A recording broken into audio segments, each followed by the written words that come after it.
this. We are Built Network for the strong, not the weak.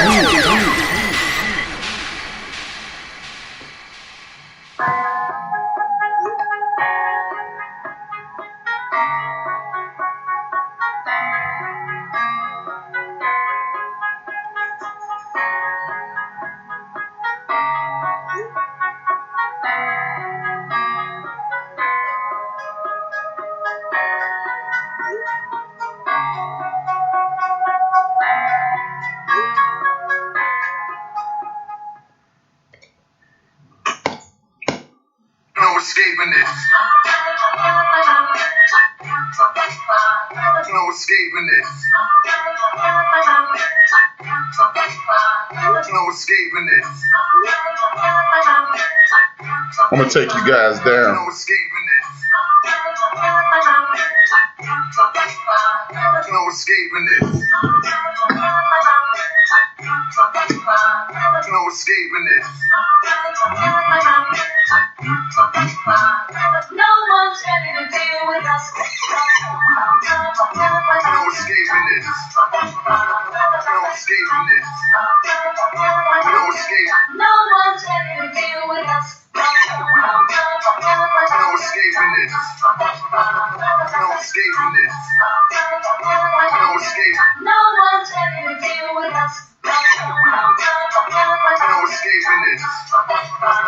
No escaping this. No escape. No one's ready to deal with us. You are listening to the End of the Bench podcast on Built for This Network, hosted by my man HRap.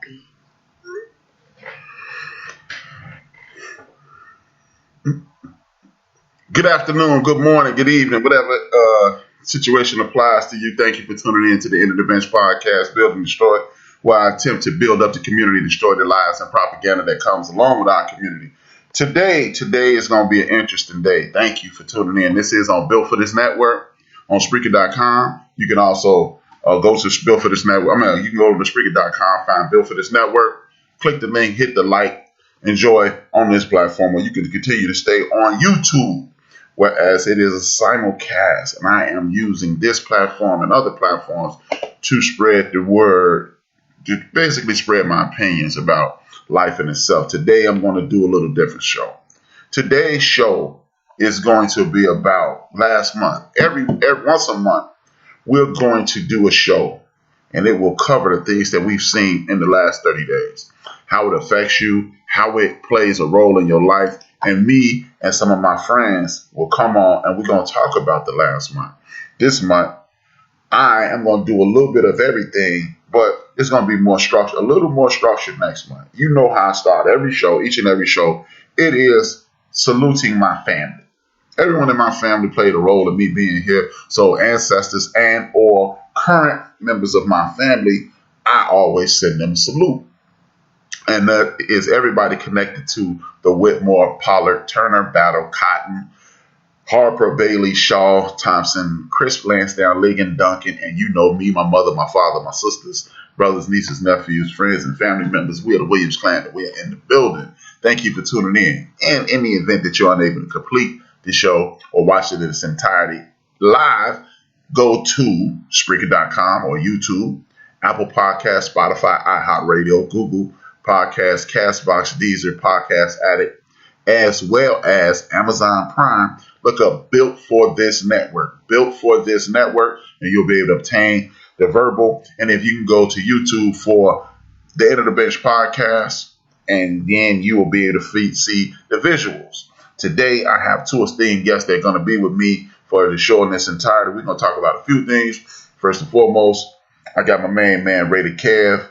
We're gonna talk him into being on Built for This Network before he don't know it yet, but he gonna do that. And I got my man DMVJ from Tiger Park. It's always good to see you, good brothers. How y'all doing, man? What's up, big bro? Man, it's all good, man. It's good to see y'all, man. And basically, I thank you for coming on, because you could be doing anything, but you took time out your day, and I really appreciate it. Now, what I want to talk about is last month in the black community. I'm going to let you guys know This isn't a scripted show. I have the questions, and I haven't given any questions to my esteemed guests. I am gonna give them the very last question. We're gonna close the show out with your thoughts on the state of the Black community, and then you can give your closing shots with that. But today, what we're gonna do is we're gonna talk about a few things that basically happened in June 2021. If my guests have some ideas in regards to what they want to talk about, I am opening the floor to them. If you are in either of the chat room on speaker.com or here on YouTube, I beg you to, throw your hat in the ring in regards to that as well, because this isn't a closed door conversation. This is a conversation I want to continue to have with everybody in the world. If you're watching this and you have an opinion, please share your opinion. That way we can improve the conversation and we can move forward. You never know what you can bring about with your point of view. We are in what I call the dark ages. In regards to being a citizen of the United States, we are in what I call the dark ages. The reason I call it the dark ages is because everything that we assumed as a populace that we got past, they're forcing it right in our faces right now. And we can ignore it, and we can pretend that we don't know what's going on, and we can say, hey, I really want this to work, but really wanting something to work and things actually working are two totally different things. They're on two totally different planets. First and foremost, I would like to know, I'm going to start with DMVJ, and then I'm going to come back to you, Raider. What are your opinions on the state of the nation or the state of the world today? Yeah, I totally agree. And the only thing that I've been pushing myself personally is disconnect. There's a huge disconnect in pointing fingers from the older generation and the younger generation.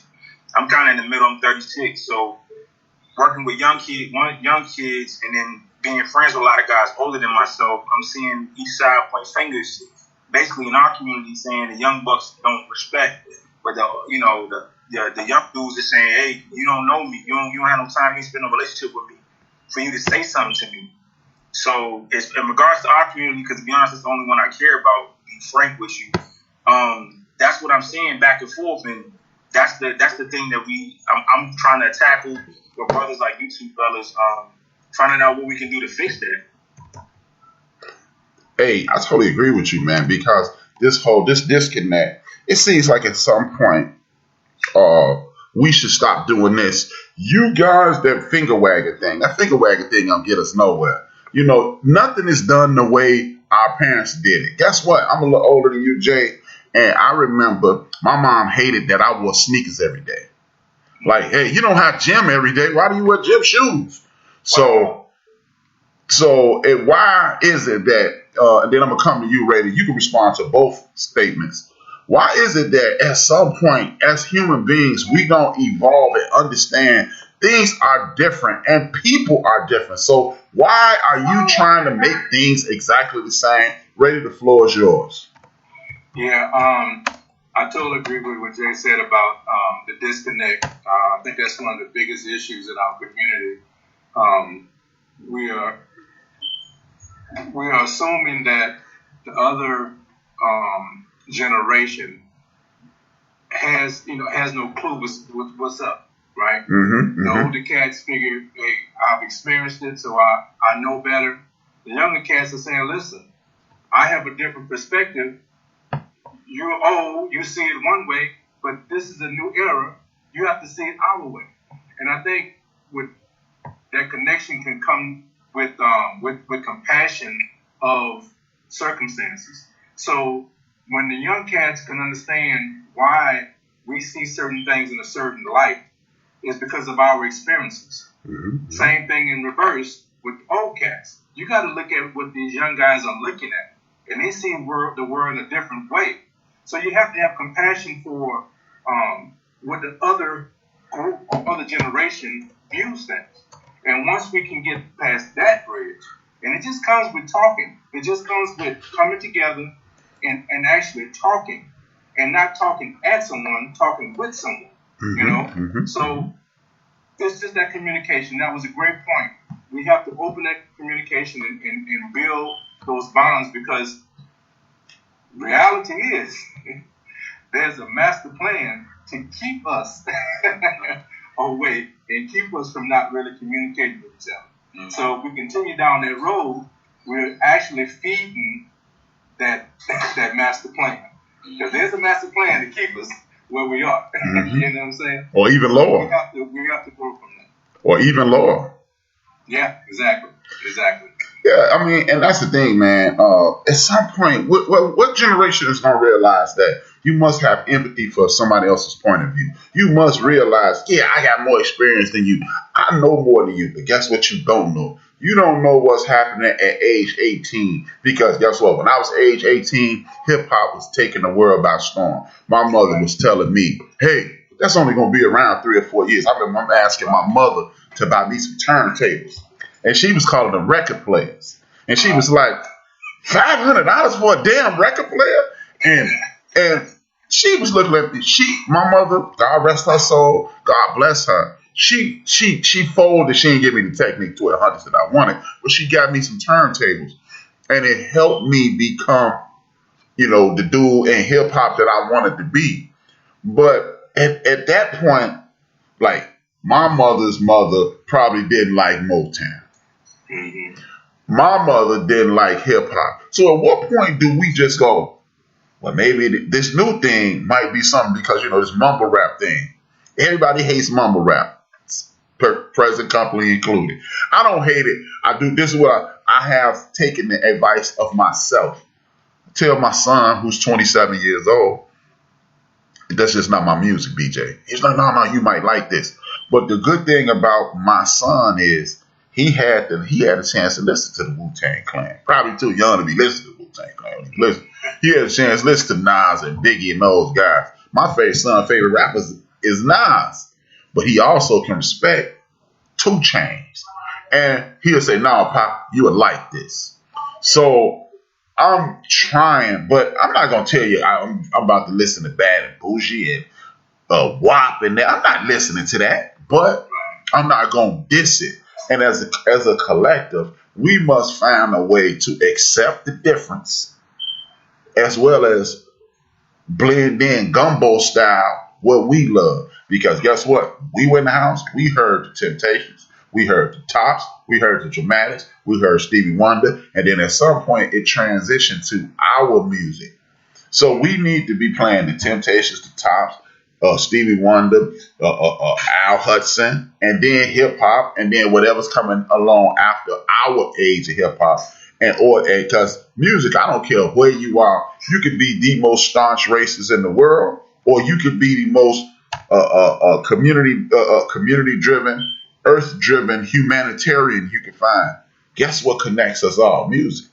Right. So if we can be connected with music, maybe we need to just stop listening to the words and start listening to the people who are listening to these things.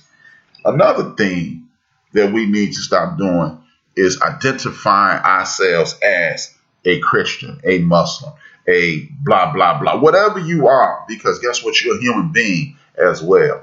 And when we identify ourselves with these sects, what we do is separate ourselves. In my personal opinion, they are weaponizing religion. Because what they're doing with religion is telling people this is right and this is wrong. What do you guys think about the weaponizing of religion, especially in the political world now? Because this is what they're doing. The evangelical Christians are saying, see, they're using the law in a loose term, freedom of religion and freedom of speech. I got the right to be an evangelical Christian. So because you're homosexual or you're part of the LGBTQ community, I don't have to deal with you. And people are letting it slide. But that's a slippery slope simply because that same religion used to tell us that we were animals. So right. What happens if we let the LGBTQ and then people, I ain't worried about them. But guess what? 80 years ago, there was some people saying, I ain't worried about the Jews until the Jews got popped. What are y'all thoughts on that, on the weaponizing of religion in the United States of America and worldwide? Well, let me touch on that. Let's put religion and have put it in context of history, right? Slavery was authorized by the Roman Catholic Church. Okay, so let's just start there. So when you say religion, you have to be very careful of what you're talking about, because just because you're religious, just because you believe in God, doesn't mean that you're a good person and you have good intentions. So let's start there, okay? Mm-hmm. So now I think that a lot of societies use religion to hold people in check, to hold them down, to put them in a certain category, and like you, it's a good word, weaponize it. Okay, so I think that's being done. It was done back then, and I think it's being done now in the manner that you were speaking. So what people have to, I think, this is my opinion, I think that we have to get away from saying what we are and talk about what we believe in. Okay, if you believe in humanity, okay, then you can't say I'm against this person or that person, because now you're saying that that person isn't human, or that person has the feelings, or that person, there's a negative stereotype goes with saying I'm this or I'm that. So we have to get past that, and we have to recognize what religion is and what it's about. It's actually a personal relationship between you and God. It doesn't have to be in a group. You know, if you want to read the Bible and say what the Bible says it only takes you and one other and God to have church. Mm-hmm. So it doesn't have to be some type of organized situation, and you have to be part of a certain group. It's a personal thing. It's a personal relationship between you and God. And when you can do that, then I think you take away the opportunity for it to be used against you as a weapon. But that's just the way I feel about it. I mean, that's awesome. Jay? Yeah, I kind of agree. I wholly agree. I always looked at it like, because what y'all saying is something that took me a long time to get to when knowing the origins of religion. Mm-hmm. So I didn't know that for a long time, and I kind of did it blindly. Mm-hmm. So then stumbling upon some of the things you guys were talking about, like how it was okayed by religious people in order to have slaves, it changed my perspective to what you just say, Ray Kev, as far as having your own personal relationship. So now I tell people, my own son is 14, people will see by your actions. There's no need to go out and tell people who you are or identify yourself. If you do a certain thing, especially the world we live in now, the scripture that comes to mind is you'll be the salt and the light of the world. Today's world we live in is so corrupted. If you just help somebody to their door, or open the door for somebody, they feel like you just gave them $1 million because the world is so twisted. Right. So like I try to stand on those beliefs of, I can't check all the boxes and all of that as far as a religious group, but I just feel like your actions and behavior set you apart. And then people will want to come to you because they know you solid and you a stand-up person. So, but as far as the weaponizing of it, my whole take on it is that it's intentional. I don't know, I'm not a big conspiracy theorist, but I do feel like we're coming to a point now where it's getting so sensitive in the world, it's intentional. So once you create chaos, you cause people to be, like cloned or put in the box. Right. Once you cause chaos, people start looking for direction and looking for someone to lean on. And I feel like that's what the government can do at this point. 2043, black and brown people will be the majority of this country. But over 90 or 80% of Congress and people that make bills and run this country are still Caucasian. So I think this is their last-ditch effort to stay in control and stay in power by causing chaos amongst everybody that doesn't look like them. Well, that's an excellent point, Jay. I don't think that's a conspiracy. That's a matter of fact. When you're looking at situations to whereas the contract that we have and we all pledge allegiance to, which is called the Constitution of the United States of America, it provides you the ability to vote as a citizen. So why is it that these very same older white gentlemen are making things insanely difficult for you to exercise the right? And, because these patriot guys, these guys running around with the flag, they always talking about patriotism. They always talking about inalienable rights. These are my rights. This is what I'm entitled to. So why are you making things difficult for a certain segment of the population? So what I remember once when I actually picked up a book, picked up the scripture and started reading it myself. I disarmed a dude who used to use it against me because it was always framed. This is what they do, people like that. black, white, or whatever culture they're from, people who try to dominate you or push you in a certain direction. They put you in a position to make you feel as if you're arguing with God or debating with God. I'm not debating with God, I'm debating with you. And as you stated, it took you to find out these things, find out the origin of these things. And what, like, I love it when my homeboys who are less enlightened or they call themselves more enlightened. Oh, that's the white man's religion. Well, just in case you don't know this, anybody who's listening, Christianity, Islam, and Judaism started on the continent. Christianity is the youngest religion that's on the face of the earth. The scripture that you are reading from, if you look into it and dissect it and use like etymology.com or thesaurus to read these things, you will find out that this is a blueprint. This is a blueprint or a map to follow. This is not a way of life that you have to embrace. As you guys both said, this is a relationship between you and the person who create or the entity that created the world, not somebody telling you. You don't need that man at the front of the church. That man at the front of the church is a guide. He is not a law book. This is not a book of history. This is a book of information that can help you. Just like your parents. Your parents didn't know everything. But guess what? Had we all listened to most of our parents to the letter of what they said, we would all be in a better situation because we would take the information that our parents took from our grandparents, apply it to ourselves, and then pour it to our kids. Again, going back to the beginning of the conversation, saying, hey, if we listen to our kids, and I always mention the Sankofa bird. It's a bird with an egg in its mouth, looking back, body facing forward. That is to show you need to look back to advance into the future. And we need to do that. And then stop telling people what is for them. Because penicillin will heal me and kill it. It kills somebody who listens. So let's get away from, hey man, this is the way. Because the way for you may not be the way for me. Point blank, period. And that leads me to, what do we do about, because look, I'm not a person who buys into this white supremacy thing. We do understand that there are people who walk the face of the earth, as well as here in the United States, that are doing everything they can to suppress you.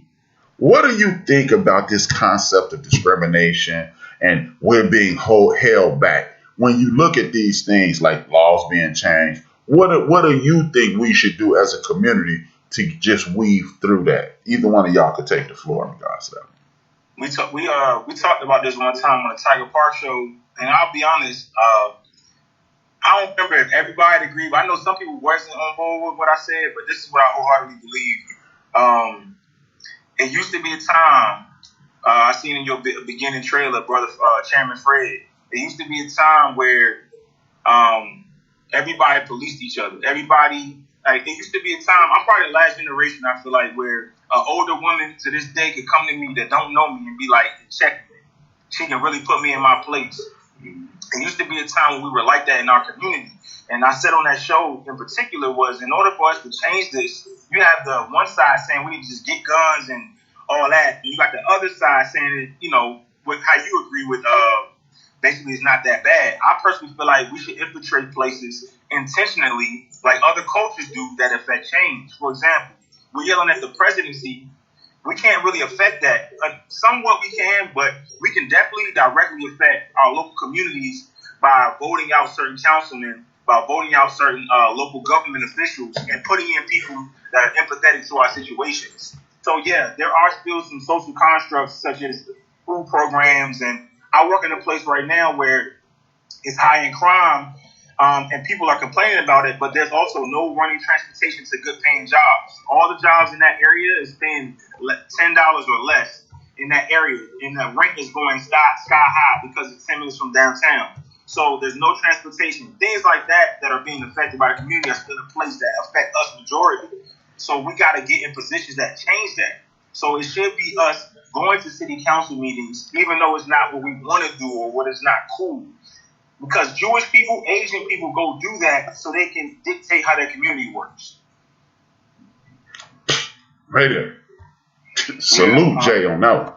Yeah, no doubt, no doubt. That's a big statement right there. So my feelings on white supremacy, my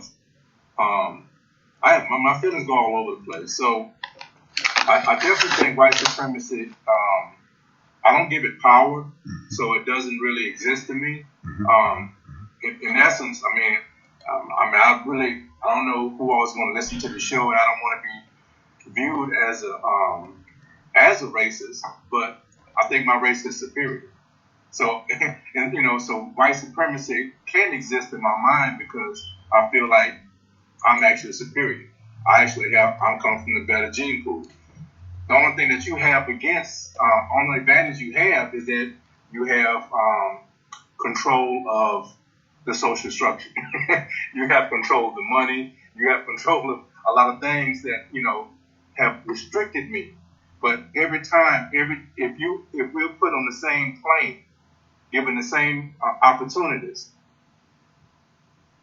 I'm going to say it, we're always going to come on. And look, I'm not just saying that just saying it out of just pride. Just look at what happened.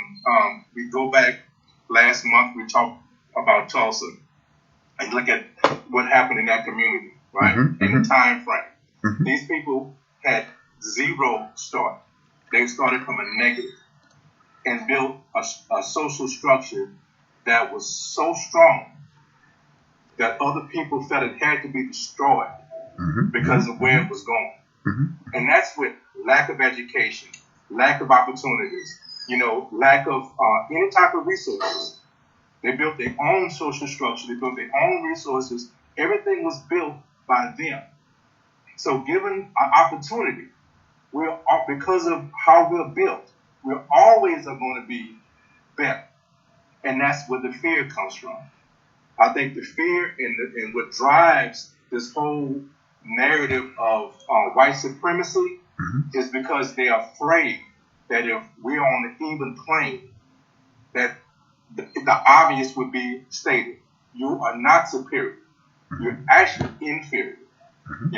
So I might get some heat for saying that, but that's just how I feel. That's what's embedded in me. Okay.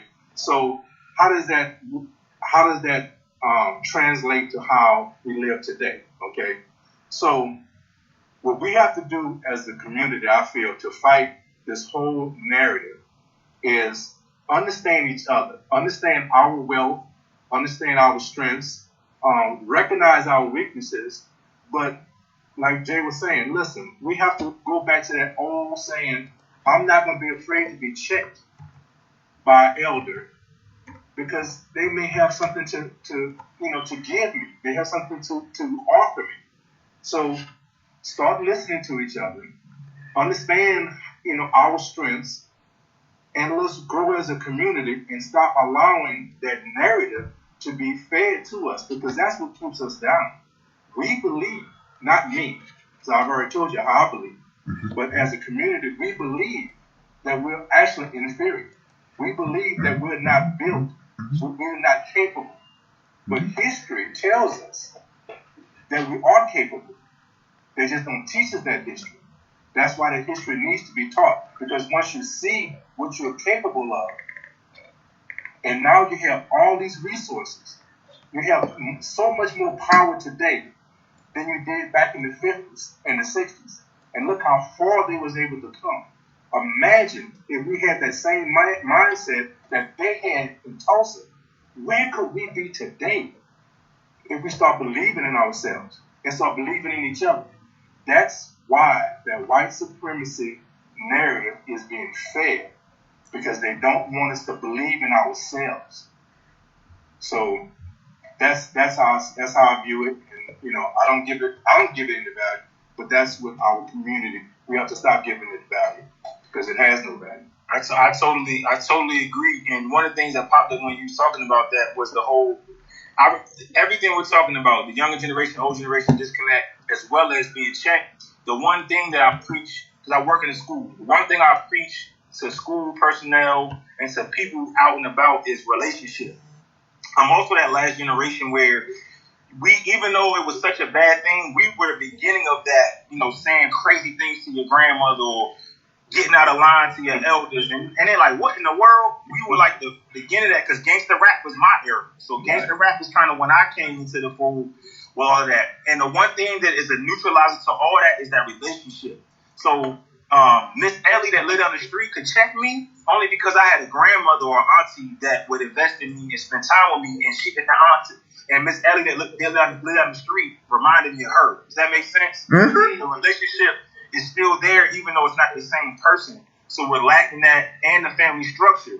No longer do we have family reunions. I mean, at least from what I'm seeing, we don't have family get-togethers where you can trace back your family history and lineage because the schools aren't telling you.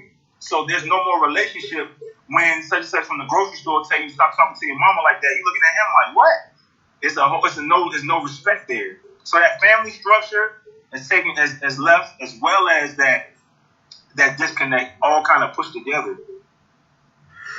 I want to address two things. I mean, I think Steve Lott misunderstood what you were saying in regards to education.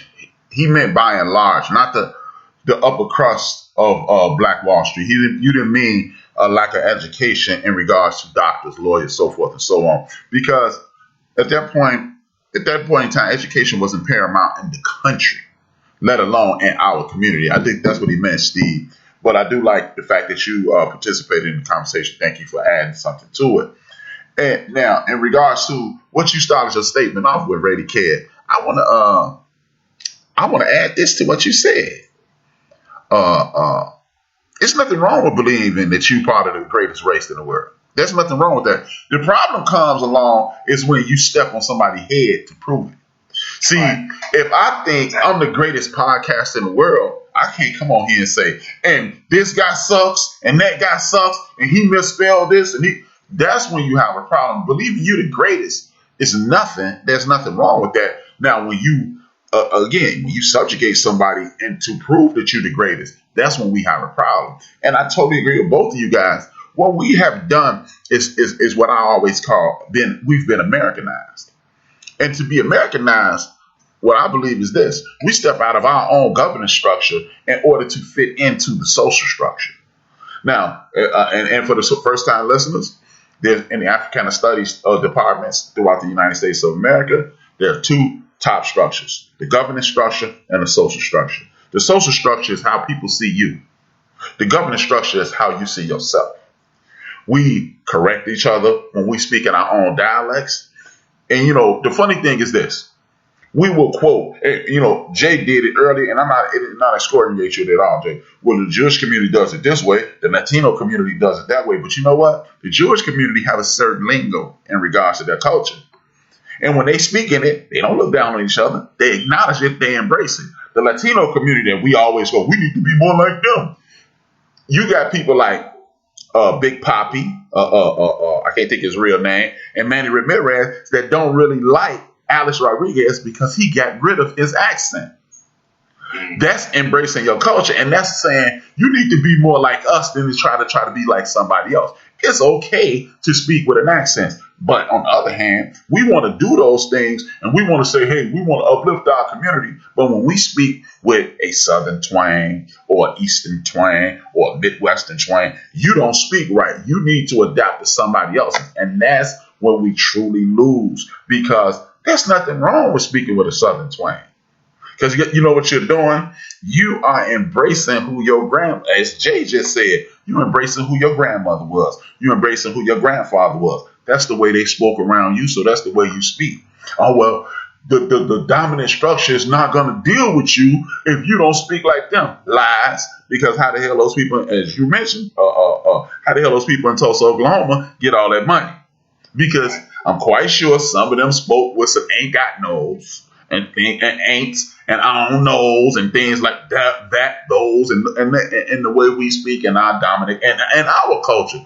So if you embrace who you are versus trying to adapt to speak the king's English to the queen's taste, you will embrace who you are, and then guess what else will happen?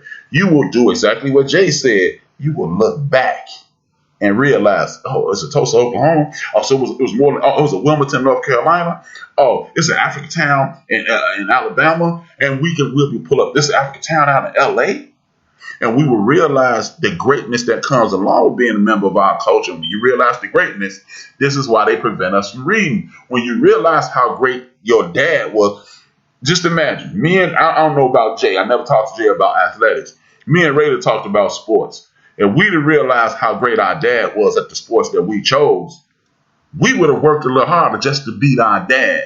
Like, I played football. I got frustrated with basketball and stopped playing football. But after I quit basketball and would just immerse myself in football, I realized that my dad was a big-time basketball player.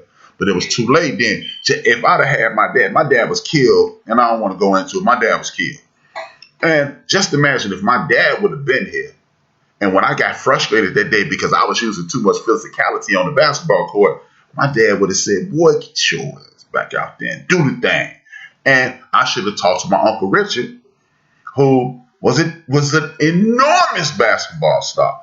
But we have been, again, to quote both of you, we have been trained and accepted that training to not embrace yesterday and then inculcate that into the future and tomorrow. So this is why we continue to chase our tail. This dog continues to chase his tail called the black man and the black woman, and we continue to lose and lose and lose and continue to lose, and we will always lose that way.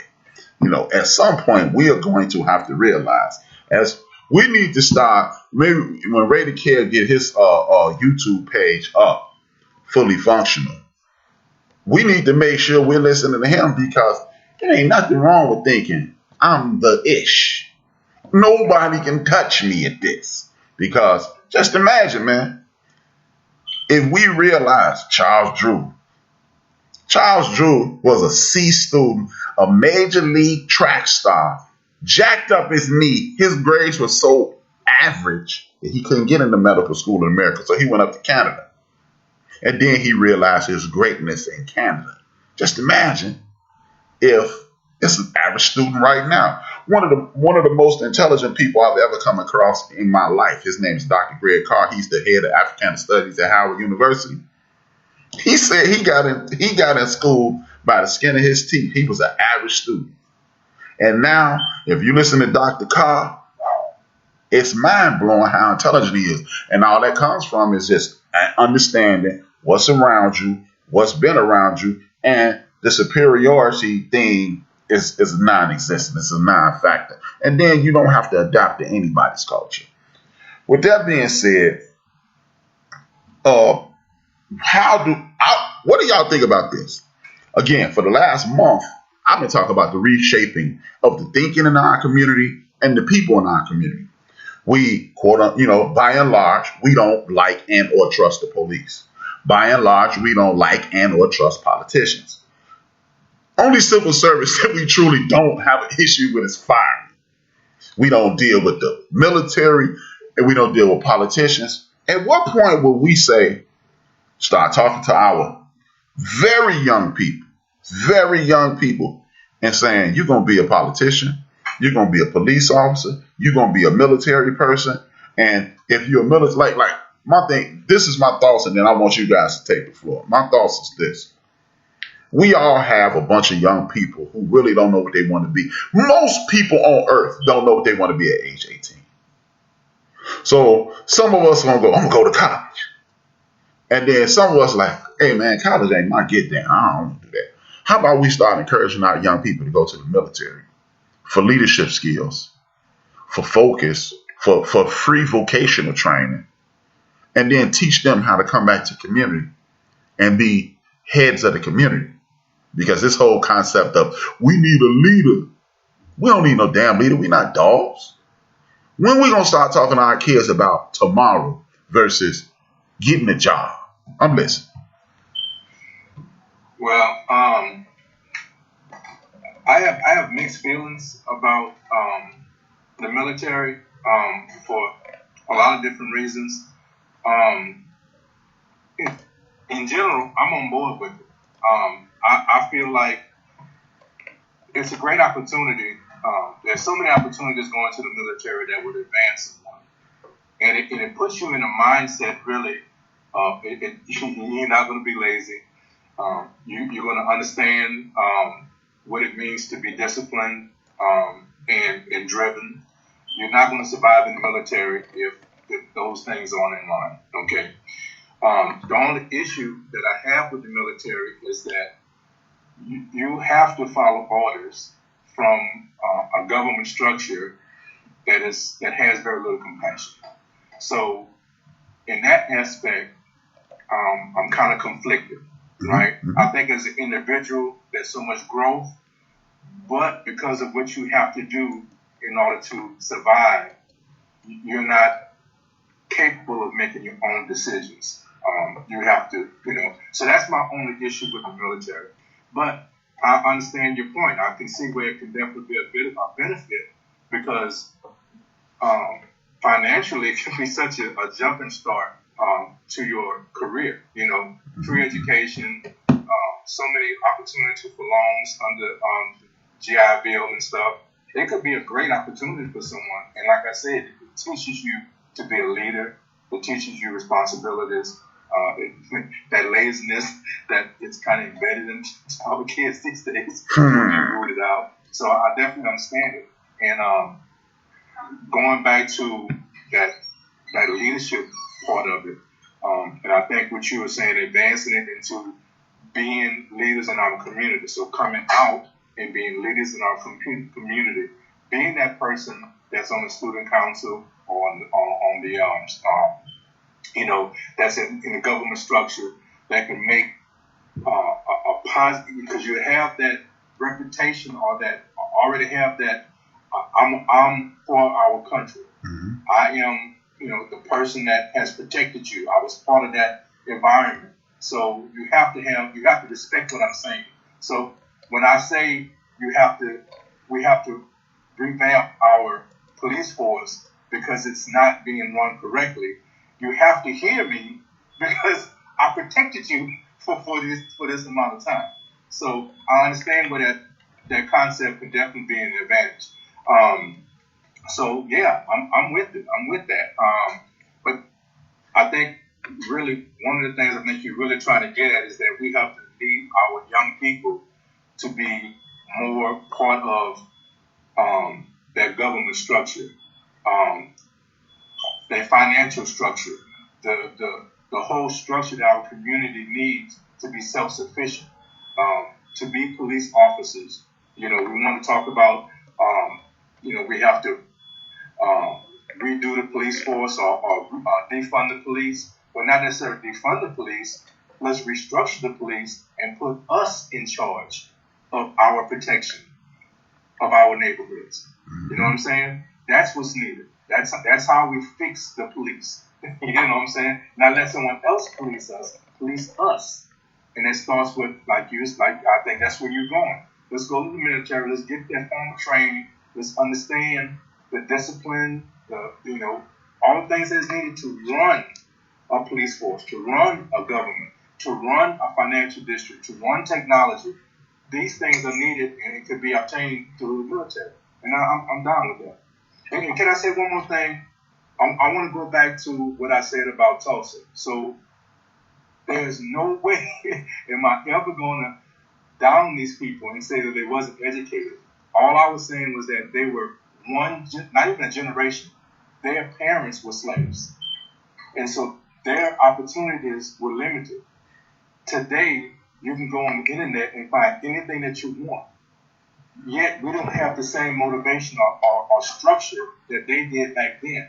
So, all I was trying to relate is, if they can do it with the limited resources, and we have the unlimited resources, where can we go? That was my only point. I have no disparaging thoughts or opinions about the people in Tulsa. They are, to me, where we should begin to understand how strong we are. So, I want to make that clear. Most definitely. Jay, the floor is yours, brother. I wholeheartedly agree with y'all. I'm a military veteran myself, and I will go on record. I've been against family members and everybody else to say the white man's army, quote unquote, saved my life because I'm from D.C., Maryland area where I didn't really have a direction. So with this young group of kids, this goes back to our conversation about adjusting to our times, right? Mm-hmm. This generation of kids we talk about all the time, we notice that they don't have a lot of fathers in the home. The military acts as a guide to teach you how to, I'm talking about on a micro level, learn how to make your day productive. Mm-hmm. I didn't grow up with a lot of structure, like wake up, do this, do that. So a lot of our black women get upset and complain because they'll meet a lot of men that don't have that type of mentality, but it never was instilled in them. Their mom taught them to get up and just make sure you go to school, and that was basically it. They didn't teach them a lot of the micro things that you need to know how to fill your day up with productive activities. And the military did that for me. It changed my life. Like you said, financially gave me a jump start. Mm-hmm. It changed my perspective on how I see other people. Because and I've told my white colleagues this, I was considered a racist growing up because it was always, them white people don't like you, you better stay away from them white people. So it changed when I had bunkmates that were white from the country of South Dakota, where I had to confront those thoughts and ideologies and realize it wasn't every single one of those people. So I'm always for that, and I work, like I said, I work in the school, so I tell kids now, if you don't know where you're trying to go at 18, that cannot be a bad decision, especially when it's not wartime. I joined right when 9/11, right after 9/11 happened. So, of course, my mom had some reservations. But these, right now, we're not in a wartime. My brother, as a result of me, is in the Air Force. My cousin joined the Navy. All, like I said, that's your jumping point. And like you said, we don't like following their rules. I just stayed for 20 years because there are racist people in there. But my cousin did 20 years. He made 3 G's a month just to sit on his ass. I chose another route, but them 4 years got my head together so where I could be a productive citizen. And like you said, Kev, I can go places and command that respect without speaking because I have veteran attached to my name. You know what I'm saying? So I'm always for that. And a lot of people always go back to that old ideology of our forefathers saying the white man's army. But we got to realize the times have changed. And if you don't have a man in your home and your kid, your male, speaking particularly to the men, if you don't have a guidance, you need to go do something that gives you structure.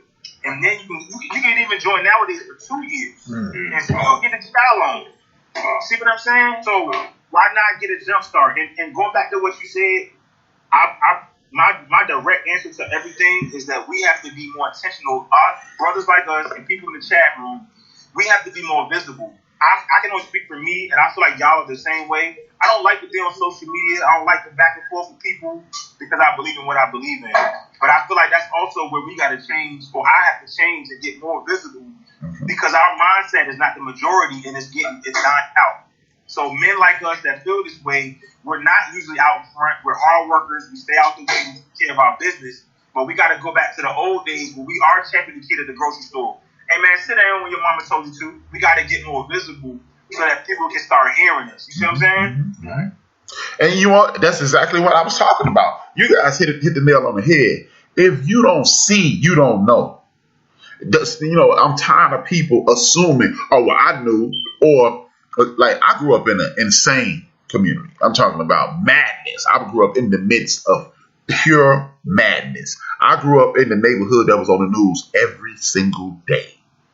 It's people that have never set foot in the state of Illinois that know my neighborhood. They got TV shows about my neighborhood. So by the grace of God, I was saved. I made some horrible decisions. I made some decisions that I had no business even being a part of. But I still made those decisions. But again, had I listened to my uncles, I listened to my Uncle Rory and my Uncle Richard and my other uncles. I did listen to them. But if I would have been keyed in like I was supposed to be, I wouldn't have needed that structure. But it's a bunch of people that don't have a Rory and a Richard.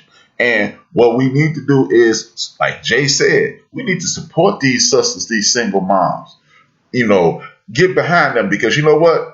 Chris Rock said about 25 years ago, it was a joke. He said, no matter how tough your mom is, it ain't nothing like say, I'm going to tell your daddy. And when you got a male figure, I used to avoid my Uncle Richard because I thought he was tripping. Like, oh, man, I don't feel like dealing with that. But everything he ever told me in my life panned out. Whether I listened to it then or I listened to it. Hell, so I had an issue this week. And magically, who hits my phone? My Uncle Richard. He had no clue I was tripping, and he was like, "What's up?" And we rapped, and it was over. My Uncle Rory comes to the chat room. So these are people that are behind me. But what happens to that young man or young woman who doesn't have that Uncle Rory? He don't have that Uncle Richard. And what we need to do is do like Jay said, sit down and rap with these young dudes. Hey, man, I know you had some issues in the past, but this is what you could do because, hey, man, opportunities are limited, especially in impoverished communities nationwide. And as Jay said at the very beginning, I include other communities, but that's not my concern. My concern is people that look just like this, who grandparents went through what my grandparents did and what great-grandparents went through what my great-parents did. So it's easy to point the finger and say, it's your fault. How in the entire hell can you point at a 17-year-old person who has a PhD in making mistakes because they guessing every day and say, it's your fault? It's your fault? No, it's your fault. It's your Uncle Richard's fault. It's your aunt whatever fault. It's your Aunt Deborah's fault. It's your mama's fault. It's the societal. Jay, again, what Jay said at the very beginning of the show, we worried about, oh man, President Biden ain't doing enough. No, because guess what? If we get governor, whatever your governor name is, to get in order, and then we get U.S. senator, whatever their two names are, to get their act in order, and then we get state senators to get their act in order, and then we get state reps and aldermen to get their act in order. Guess what? They can have Bozo the Clown sitting on 1600 Black Lives Drive Avenue, and it don't make a difference. But we're not teaching our children that. We're not teaching them the power and them just showing up and being a part of something. They're walking blindly through the wilderness of the United States, and they don't even realize things like civics. They don't know about you should have filled out this. Like I could tell you, I could say this with confidence. 99% of the people that will ever hear me say this don't know this. When you fill out the census, people go, oh, man, I want them to know my business. Well, due to those internment camps after 1947, they made laws so whatever you put on that census form cannot be shared with other government entities. Most people don't know that. So now your schools are underfunded. There are no hospitals in your area. One of the greatest basketball players in the United States of America, his name was Benji Wilson here in Chicago. He died because there was no trauma center not far from where I live right now. And he died. They just sent him to a regular hospital. He bled out and died. His mother spent the rest of her life fighting to get a trauma center on the south side, and now it is. But we need to be taking those steps, those kinds of steps. You don't think, hey, man, I ain't never going to get shot. Yeah, but somebody else is. And then we must also do like the homie Drew McCaskill, shout out to Drew McCaskill, said, Jack and Jill need to come off the hill and come back to the village. It's cool to say, oh, man, you know, DMVJ, he made it $250 a year. He's moved away from the hood. But it's easy to say that and praise him, but guess what? Jay got nieces and nephews, cousins. Kev making $250 a year. Rap making $250 a year. But we living way up here, and our nieces and nephews are struggling. Our friends' kids, they need to see DMVJ. They need to see Raider Kev and HRap pull up in that slick ride legally, so we can be the example. Jay is one. And then guess what? The number one way to pull a community out of poverty is land ownership. Going to the military is a pipeline straight to land ownership. And if you don't understand and or agree, the reason certain things are valuable because there's not a lot of it. God ain't making no more land, so you better buy you some while you can. It's the reason that Bill Gates, one of the richest and most powerful men in the world, is the largest owner of farmland on earth. Ask why. And when you get the answer, then you'll know why. But if we don't get into ownership, if we don't get into to community and inculcate community ownership and winning is not the dude with the most toys. Winning is the dude who helped the most people. So, with that being said, we're gonna pivot and go into another direction. Media paints us in so many different ways, and we fall for the banana in the tailpipe. Again, this is the social structure. Media creates that social structure. Media makes us believe that a person who sold 250,000 records, DMBJ, Rated Kev, and HRap stars a music group. We sell 250,000 records, and people tell us, that's a failure. How the hell is that a failure? You talking about $2 million? None of y'all making $2 million. The very people call you a failure doing that. What disappoints me is what I've seen over the last few weeks. One of the things is in the athletic world. You got our brother Scottie Pippen. I want y'all's opinion on this. Our brother Scottie Pippen, who is, if you're a sports fan, you love him. He one of the greatest ever, blah, blah, blah. There's nothing to talk about. But Scottie Pippen took it upon himself to go to that white-facing media, and he has kicked several of our brothers clean in the behind. What are y'all thoughts on going to the media to have a fight versus picking up the phone and moving forward? Thoughts? You want to go first, Jay, or you? I'm mine short and quick. I really believe in our world of just clout, as they call it. He wanted to sell his bourbon. He has a new bourbon coming out. Mm-hmm. I mean, that's my really short answer to that. I really just think he didn't want to solve it like a man. He wanted to sell his bourbon. So yeah, I agree. I think it was all about him. That was just a move. It's kind of a move that they pull all the time, right? Let's step on somebody's neck in order for us to stand up. Instead of just saying, hey, listen, I got this coming out, I got that coming out, and getting away from history, because if I have a problem with HRap, instead of going on social media and saying HRap is this and HRap is that, HRap did me wrong, I'm gonna pick up the phone and say, man, did you not understand what I was saying? Let's get on the same page here, because I have a problem with you. I just want you to understand where I'm coming from. Okay, I'm handled like a man. I'm not gonna go on social media and say anything. Now you might say, well, Kev, you're an old man, you ain't into social media. Which I'm really not that big on social media, right? That's not my era.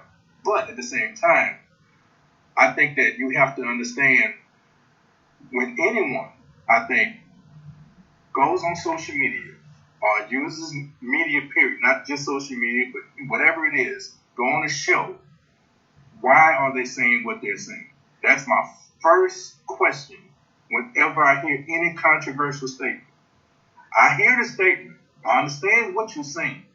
But my first question is, why is he saying that? And why is he saying it there? And why is he saying it now? Because I don't think that he and anybody he talked about had any beef recently. This is all stuff that happened 20 years ago. More than 20. Why are you talking about it now? You know what I'm saying? So let's just not buy into these, I think, silly games. It's just to me, it's just silly stuff. Because what happens is, and this is I think is a great point. What happens is when those type of things get so much traction and get so many eyeballs, the powers to be then say, you know what, it works. Let's continue doing that. And it just drives that behavior. Let's ignore that type of stuff and let's handle this like adults and don't buy into it. Don't feed it. And if you don't feed it, then it won't grow. It goes back to though, it just goes back to the whole thing is, as a man, you could be caught dead. I mean, I was raised by all women. I'm talking about, it's barely any dudes in my family, right? Mm-hmm. And it go back to them. They gossip all day. But if they were ever to see me, men don't gossip. Right. Then what you doing? You feel me? It goes back to that. So that's, for me, shows a lack of character as a man on his part. I don't care how much money, at the end of the day, is what you stand for. Because we don't gossip like women. That's why I feel like the social media thing is why it's so weird. Men out of character. I wish I would go online and post something how I feel about somebody or say something to somebody and I ain't told them to their face. You know what I'm saying? Right. It just goes back to where we at. Once again, I'm going to keep saying this till I get off here. It goes back to us being more visible on purpose. And you prove my point, Rated Kev. We ain't on the internet like that. Right. But we have to look at it like a mandate, like it's my responsibility. The same way I feel about making money for my kids or standing for something, it has to be our mandate to say, I got to get more visible so I can affect somebody else. Because they true. Right. And Jay, that's what happens though. See, I don't feed it. I fight back. But that's when you see me on social media, usually it's calling out this type of behavior. Mm-hmm. But that's the response I get. Mm-hmm. Oh, really, Kev, you ain't really into this. This is beyond your era. So you don't know where we're coming from. And I always check them. I said, well, whatever happens, it's either right or wrong. Exactly. How you frame it, it's right or wrong. Whether or not you think I'm too old to understand it, that's on you. I get it. Say it again. So I understand exactly what you're saying, and that's why I do it, because really, to be honest with you, I am not cool with social media, right? But I'm doing it because, and I invoke my opinions because I think that sense of common sense needs to be, instilled or introduced into some of these conversations. So I'm definitely with what you're saying, Jay. It's not, it's not lost on me. I am trying to do that, but that's the response I get. I'm ready to get just stuff. Yeah, man. When you talk about this social media era and this whole, like you said, this clout chasing thing, when you are a man, as we call it, you ice skating uphill. You know what I'm saying? And you got people, oh man, this is what he's trying to do. No, you don't get things done by talking to the masses. You've never got anything done by talking to the masses. Like my man, just like I highlighted this comment, he may have somewhat of a beef, but I think it's about respect and getting advertisement for his bourbon. See that thing. See, once you say I want respect, you respect yourself. That's the thing that's missing. As Jay just said, those women who raised him taught him to love Jay first. Who cares if somebody don't respect you? I don't like, or I don't mess with, or I don't rock with it. This ain't the guy. Look, if you want to sell your bourbon, you come out and start and make your presence felt. I'm Scottie Pippen. You have the reputation. You have a reputation already. This low, that in regards to the respect, I'm not knocking what my man Chris is. Shout out to Chris. Thank you for participating. I'm not even saying that Chris is wrong. But, okay, sell your bourbon. Do what you have to do to sell your bourbon. But it's an easier way to sell your bourbon because guess what? The number one of the top affordable champagnes in the United States of America is owned by one of my favorite players in the history of the NBA. His name is Isaiah Thomas, and he hasn't said anything bad about anybody to get it there. So if you really want your bourbon to be sold, why don't you do something beneficial to you, which might compromise your pride just a little bit, but step up and be friends with Isaiah Thomas. Make friends with Isaiah Thomas. People will look at it, and then you hold up your body. But see, we ain't work. But he wants to be noticed. They're respecting. You played basketball almost 25 years ago. Some of these kids weren't even alive. The people who you marketing your bourbon to are these young people, and you want to go on social media, make yourself a star, and then they are not going to buy your bourbon because you're just like me and Ray the Kev. Didn't really pay no attention to Earl the Pearl. We ain't pay no attention to Walt Frazier. We ain't pay no attention to Nate Archibald. We was worried about Isaiah Thomas and Magic Johnson. That's what these young kids gonna do. So if you're trying to do something, do it the right way, or it ain't gonna work right. I will beg to differ on one thing. I think he trying to redeem himself in some kind of way because he was famous a couple of years ago when Future made a song about knocking his wife down while he was still married. So yeah. Gonna put that out there, man. But you know what, Jay? Guess what, Jay? Who gonna respect them? Who gonna respect them for that? Yeah. No one is going to respect us. You already been put into the sucker zone. And once you put into the sucker zone, you don't even want to pull yourself out. Yeah. No, you said my man Ron RC said, we both know Scotty ain't going to Z for advice, but he should. But that's the problem. If it's about selling something, put your pride to the side and get the bread. See, again, and I'm not, again, shout out to RC for being a part of the show. I'm not saying RC is wrong, But what I am saying is this. We like, and not saying RC, but as a culture, we like to say we need to be more like them. You know what them do? Them make money together. I don't have to like you to get paid. And guess what you would do? You would show these young people that no matter what differences I have with you, I can still get paid with you. Right. And see, that's the boat that he's missing, because guess what? All that respect that he's looking for potentially will come rushing at him if all he had to do is say, you know what, it's been I don't rock with you or whatever. We had issues in the past, but I want to leave it there. And then all of a sudden you and him start making money together. Everybody who didn't respect you, they will respect you even more because of that. Because that's a man thing to do. That's an adult thing to do. Right. Pointing fingers and calling names is something totally different. Now, we have two potential Olympic athletes who've taken things in two different directions. We got our young sister who made the mistake, made the decision. I'm not gonna judge her. She made the decision to smoke marijuana, and now she's suffering the consequences. She won't be participating in any of the individual opportunities to win gold medals, but she is going to be able to be on the relay team, right? And we got another sister who is a supreme activist. Her name is Berry. She's the hammer thrower. She stood up, and they told her, look, she has boycotted this national anthem for years now, and she made an agreement with the people who ran these competitions. Don't play that anthem when I'm up there, else I'm gonna do something that y'all not gonna like. They played the anthem. They fell back on their word. They played the anthem. She threw up a shirt and said, I ain't with this, and threw it over her head and threw the fist up. What are y'all thoughts on young Richardson and young Beck? Speak on. Well, I have a lot to say. You sure you want me to go first?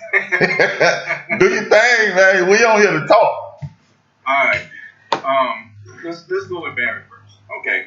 This, to me, I think is a slam dunk. I think you live in a certain country, but I think this country recognizes, don't we have freedom of speech? We have freedom to express ourselves. That's what this country promotes, right? But yet when you don't also promote them, then they have a problem with it, okay? So I think this is a slam dunk. Anybody that doesn't understand this young lady has a right to say what she's saying, and shouldn't be penalized because of it, is drinking the wrong Kool-Aid, okay? You are not thinking correctly. She's doing exactly what this country supposedly is built on. Being an individual, having, a stance, saying that, I believe this, and speaking it out. That's what this country is supposed to be built on. So to penalize her for that is so hypocritical, it's hilarious, okay? So, obviously, my opinion is that I'm supporting her in every shape, fashion, and form, okay? The young lady, Miss Richardson, okay.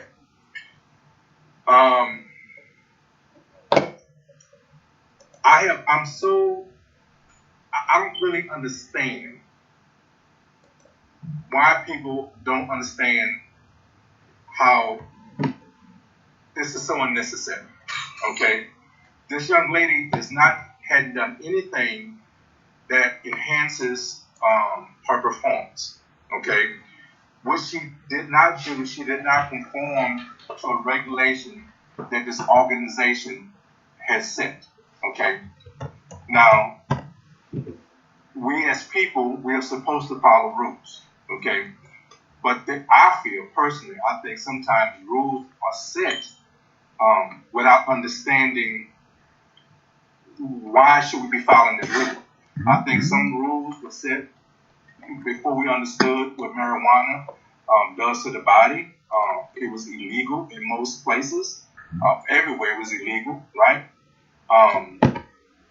But we have research now to understand that it doesn't have the stigma that it once had.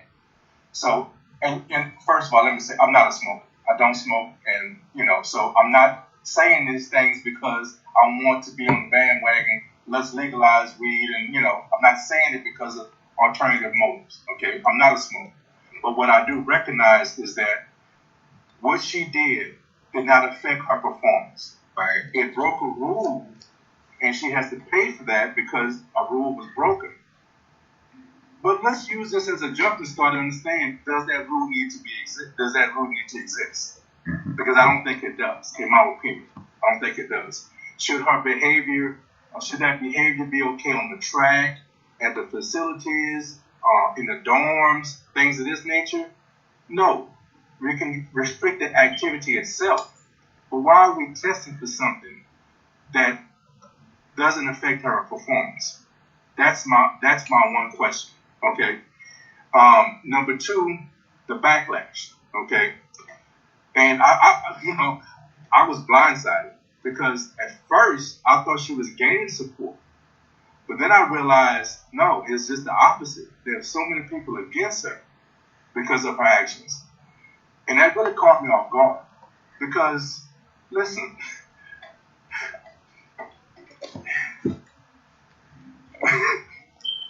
go ahead, bro. I don't smoke weed, man. Okay? Let's be real.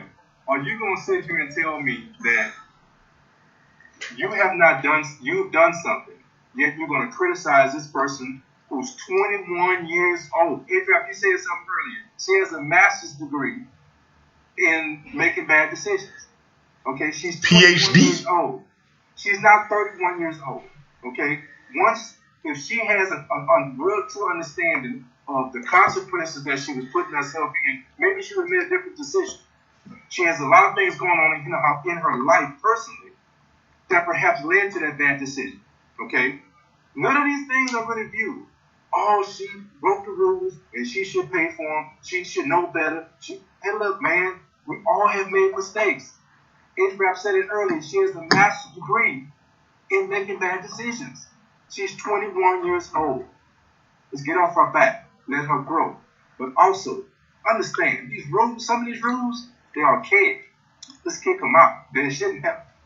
Look, let me stop. No. I'm not going to let you stop. You don't have to cut yourself short. Speak on it, man. You here to speak. You here to share your opinions. Look, man, I'll wrap it up like this, man. Just because there's a rule doesn't mean it's a good rule. And I'll leave it at that. Okay. Jay? Man, I don't even know if I need to say nothing. I will say this. I think, this is what I feel about everything. I'm not surprised by anything anymore because we've been new. You know why I wasn't mad at Trump? Because we've been new was white people that didn't like us. I don't know why people got so. And this is why I keep saying we got the jet fuel. Jet fuel doesn't burn, right? We have the magic power. We've been used to this our whole life. Our neighborhoods, we talk trash about each other. We grow up, we go places we get made fun of. We got tough skin. Why are we so upset or bewildered when we realize that the country we've been in for forever is doing exactly what we know them to do? So I go back to the same thing. No longer talking, we have to empower ourselves. Miss Berry is doing that by empowering herself. And instead of us, there's only a select few going rock with her. It should have been a flood of people on her page. Right. For example, that kid, I can't think of his name, that shot protesters in Wisconsin. He left from another state and went up to the Black Lives Matter protest in Milwaukee and killed someone. He got bonded out of jail because millions of people donated GoFundMe money to get him out of jail because they believed in what he did. Why doesn't Miss Berry and Miss Richardson have millions of dollars and millions of supporters? Because going back to what you said, HRap, how do we look at ourselves? We look at ourselves the way that white people look at us. We believe, we won't say it outright, but internally by our actions, we still consider to be the tiger that was let out the cage, but still acting like we're in the cage. Because they would already be, Miss Berry would be going for the next major political office, and Miss Richardson would be going up for some next thing, but because of the support we've given her, because we understand, we're empathetic to the fact she lost her mother, and she's smoking weed to kind of calm her nerves. Once again, I don't smoke. I don't tell my son to go smoke weed, but I would never judge him or kick him out to the side for something a mistake that he made. Going back to what I always say, why do we keep getting so thrown off. We need to start empowering ourselves with the information that we've had for centuries. We know it's double standards. So why don't we have somebody on the Olympic Committee already to help make that change? Why don't we have people in our communities to say, you know what, I'm going to make sure that law don't come up again? And I know it seems like a long, far out thing, and if somebody was to ask me, I don't know how to do it, but I'm saying that's the next step. You know what I'm saying? That's the next step. I don't want to talk to them no more. I don't want to get into them. I believe in my boy Malcolm X said, I don't have a problem with people of different races, but my boy Malcolm said it best. Integration was the worst thing that ever happened to us. The black school teachers in that building, Mrs. Berry or Mrs. whoever she was, that teachers in them school buildings and them small schoolhouses knew that your mom or daddy was dealing with something at the house and want to make sure you had some food and still taught you. She wouldn't suspend you and kick you out of class. So it goes back to the empowerment thing. No more laying down on our backs. I don't want to talk with you. I don't want to go to no subcommittee and plead my case to you. It's dumb. Why do we have men in jail serving 50-year sentences on marijuana that's recreationally smoked in California and Washington State? Right. Illinois too. Right now because of that. Right. Illinois too. It's 18 states that's recreational. Recreational. People out here smoking a J on their porch, and there's a dude sitting in there, but a 3x3 cell, listening to grown man cry because of something that from 1979 or 86. Right. So the whole thing is hypocrisy, and all I'm saying is no more talking. Research how you can get in position. If you have a bachelor's degree and you ain't shot nobody or did no weird stuff to nobody, you can get in positions of political power in your local government. I don't know how it is in the rest of the country, Jay. In Illinois, you could have shot somebody. Okay, well, look, there you go. I'm just saying, man. A felon can run for office. Hey, I know one thing: a felon can be the president, and I'm not trying to be a jerk about it. A felon can be the president, and like you said, man, this is something I'm waving a little bit. I'm gonna be honest with you. I looked at it like this. This is how I ain't gonna jump down to young sister's back. And unlike you two, I am on Twitter a lot. I'm on Twitter heavy. I got over 90,000 tweets. So you talking about I'm tweeting out 10. I've been on Twitter 10 years. I got 90,000 tweets. I'm damn near 10,000 tweets a year. So I understand. But I looked at it like this. This is what I said. I said, hey, for one, young sister, she made a mistake. Oh well, that's what it is. I'd have been like, I looked at it from a parental standpoint. If young sister Richardson was going for a job and smoked weed, we'd be mad at her. I was like, damn it, I wanted to see her get down. But then the black empowerment portion of me kicked in, and what I mean by that, y'all, is this: the black empowerment portion of me kicked in. And I said, like Jay said, how are we sitting around waiting on somebody on the system to change that we don't even engage in? Right. You know, the thing that really pisses me off about this situation is this. Again, this goes to that social structure thing. We want the approval of somebody else. If she don't run, we ain't gonna watch. Damn that. Because there's a bunch of other sisters and brothers that didn't make the mistake. So I'm gonna support them. But see, we gonna disregard 10, 20, 30, 40 more people because we trying to support one sister. This sister made a mistake. She ain't say, she said, hey man, I smoked that joint. I was jacked up. So be it. And that's the end of it. So I just looked at it like that. One thing I am looking at it like is this. This is a perfect example of why we need to stop looking for the approval of the dominant culture. Because why are we even in the Olympics? Ain't no way in hell. If I was fast, but I wasn't Olympic fast. But if I'd have been Olympic fast, just as a 50-year-old man, I'm looking like, why are we even running in the Olympics? Why don't we just go to the World Championships and make the millions of dollars and just say the hell with it?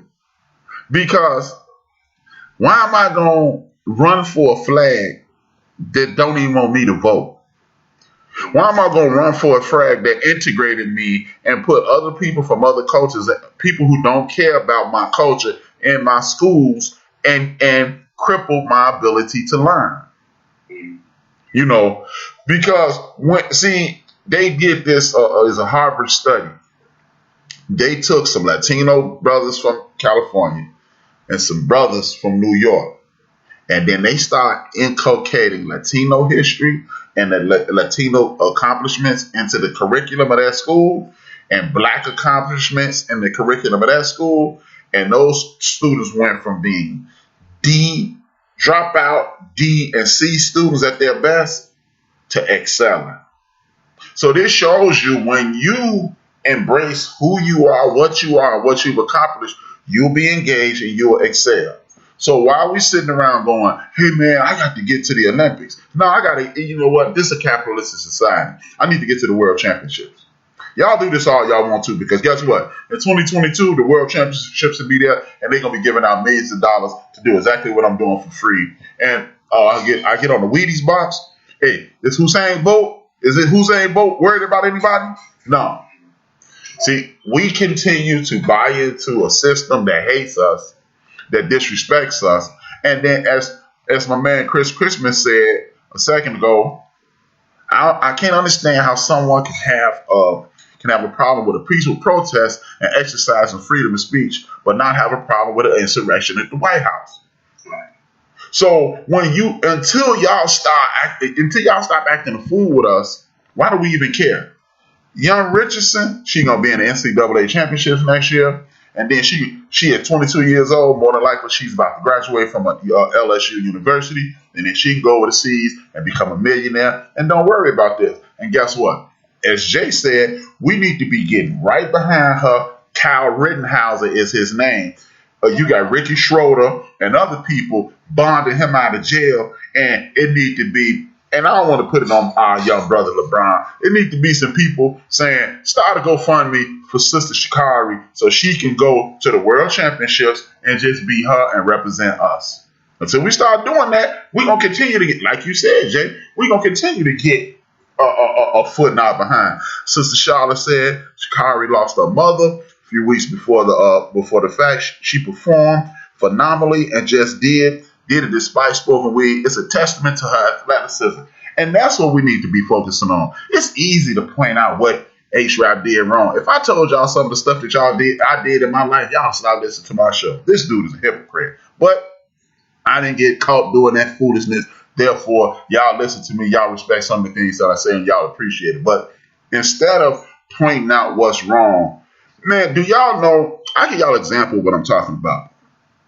I've misspelled a word or two in the intro, in the description of my show. I had people who listen tell me that's the best show you ever did. And instead of somebody telling me that they like the show, you misspelled this word. People are drawn to the negative. In our community, we continue to put people in a position of failure when they have supreme accomplishments. And until we stop doing that, we're going to continue. Again, man, this is what is called, whether people want to admit it or understand where I'm coming from or not, you don't have to. But this is a result of a law passed in 1771 called meritorious manumission. The law states if you can make a white person feel comfortable, you'll get your freedom. If you can save a white person's life, you'll get your freedom. If you snitch on a slave revolt, you can get your freedom. This translates into, see, master, she wrong. And this also, now white people comfortable with somebody else being in there. It also, you snitching. Everybody, it's okay. I'm going to make you feel a specific way. We need to be doing exactly what you said. Celebrating this young lady. Because I ain't going to lie, I started off like, are you serious? But then I'm a parent. That's my natural course of thought. When your kid mess up, and then it's like, hey, you blew it. Let's move forward. How is it that we got people? I haven't made one. Hey, you know how I feel about this thing with Sha'Carri? I ain't made one tweet about it. And it's a Sister Bell. As far as Sister Bell, the fact that everybody don't know who that sister is a crime. It's a crime. Yeah. Because we love, and no shot at my brother Jay. We love talking about Dr. King. We love quoting Malcolm X. We love quoting all these big time Fight the power dudes. But when the sisters stand up in front of the world, as many people that's in the world today and on social media, we should be talking about Sha'Carri. We should be talking about her. We should be filling her coffers with cash and letting the world know we got our sister back. But I'll tell you again, it goes back to the same thing we've been saying. Even our so-called black news network is highlighting Sha'Carri's situation and not the other young ladies. So it goes even to that level. We created our own platform, and I look on there, we're not even celebrating and excited about her. Yep. Right? So it just, it goes back to what you've been saying, man. No. And it's a sad commentary that we ain't celebrating somebody who's standing up for us. It's just like I get mad at people, and maybe I should. I get mad at people for dissing our young brother LeBron James. Oh man, he or this and he or that. Well, me and Kev old enough to remember when Jim Brown sat on the floor of the most popular talk show in the United States of America at that time, the Arsenio Hall show, and called out Michael Jordan and called out Magic Johnson for not doing exactly what LeBron doing, and we mad at LeBron for doing it. I remember that. Now, we got two more things to go. I want to talk about our brother, our flawed brother, our flawed elder. He's not our brother, he's our elder. Dr. Bill Cosby. What are y'all thoughts on this situation? And if you don't really want to be as honest as possible, I understand. Because we really don't want that smoke as human beings, but I would like to know how y'all feel about that. Go ahead, start, Jay. Okay, we love Cam said, go ahead, start. No, honestly, I will preface it by saying I don't condone anyone or anybody being violated without their consent. My personal opinion on this matter, though, is the culture was different in that time period, and nobody really knows the truth except Cosby and them ladies. But I will say this. So I'll leave that whole part of all the victims and all that with them and God, because nobody truly knows. But I'll say this. I find it funny. I'm not a conspiracy theorist. I just find this funny. When he started to purchase NBC, a major broadcasting network, this large amount of accusations came out of nowhere. And secondly, how was a man who was on official legend documents saying that he would be immune to any prosecution if he made any statements, how is it possible for him to still be convicted and sent 3 years in jail? That, to me, is another example of the hypocrisy we talked about. And once again, I believe there's always something more to what we're saying. I don't condone if he did it, but I just believe, I find it hard to understand how those things coincide at the same time. Yeah, I totally agree. I co-sign everything that you said because that's my thoughts also. I want to reiterate, I don't condone any type of behavior that takes advantage of a woman unfairly. I definitely want to be on record with saying that. But at the same time, like you said, it's awfully convenient when he was about to make that major purchase. That's when the mistakes came out. So the only thing I can add to that is that as people, we have to recognize these things and understand. It goes back to what I was saying earlier. I hear what people say, but my first question in my mind, I'm going to say, why was it said? Why is it coming out? Who is saying it? I want to know the why. Okay, I understand the act, but I want to know, okay, why is this coming out now? Accusations that these events occurred years ago. So why are they coming out now? Okay, all right, that's fine. He did those things. Okay, he has to be punished for them. And whatever matter that he has to deal with that. If he did it, he has to deal with it. But then why? Why are they coming out now? And as people, this is what we have to understand. We can't just feed the machine and allow that machine to just roll over people, right? Because when we feed the machine just keeps rolling, it keeps rolling. But when we can recognize, you know what, this machine ain't right, something ain't right here. We have to stop this, And the same has to apply when you talk about a young man in Houston. Look, we have to understand why these things are coming out. If they happen, okay, well, fine. Let's deal with that. But let's understand why. Why is this news coming out now when this didn't happen yesterday? 30 years. You know what I'm saying? It didn't happen yesterday.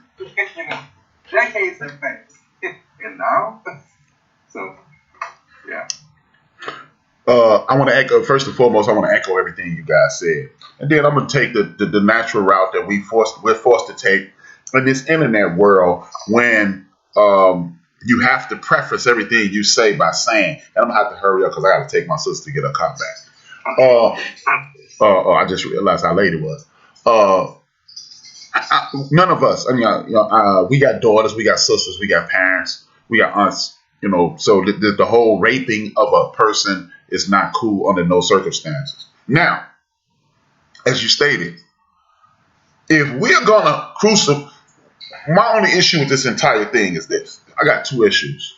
I understand that we talked about the issue. I was talking to the homie Chris, who's in the chat room right now last night. I believe this was to further incarcerate brothers.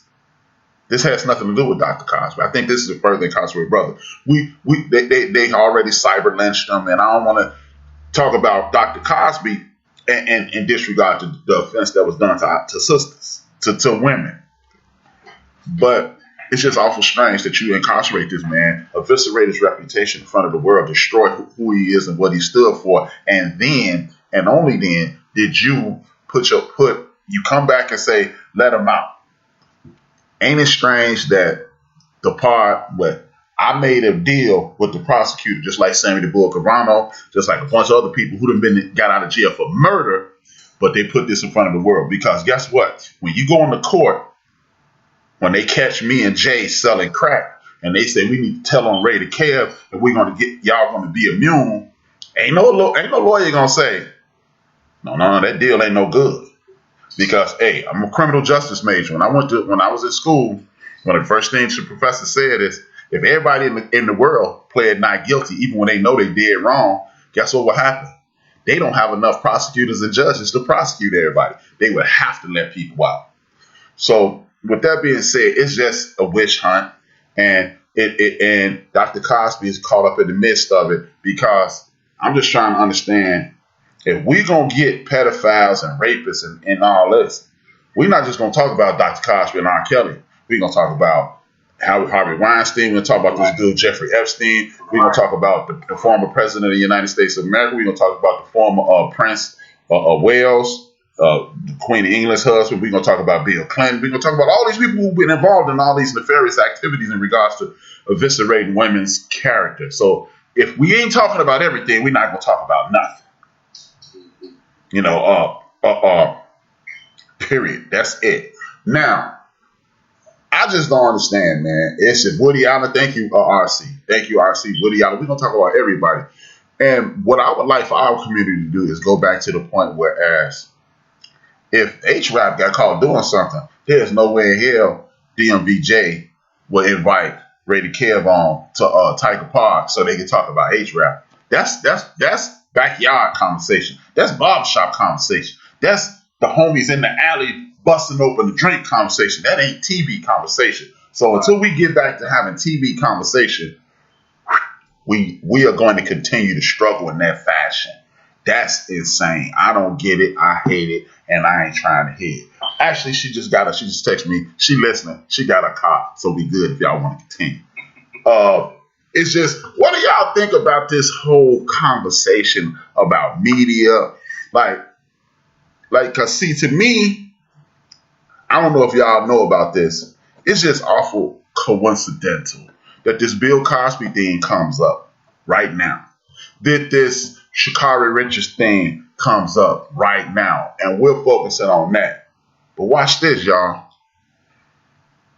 Sha'Carri Richardson comes up right now. Bill Cosby comes up right now. All this stuff comes up right now. Did y'all know that legally, when you are on trial, the further the trial date away from your crime, the more likely you will be set free. Did y'all know that? No. The reason I bring that up, and I want y'all thoughts on it, Ahmaud Arbery's case. Our brother Ahmaud Arbery was destroyed. He was lynched. That case got pushed back. And those 4 dudes who helped lynch our brother George Floyd, their case was supposed to start in less than 30 days. It got pushed back to March.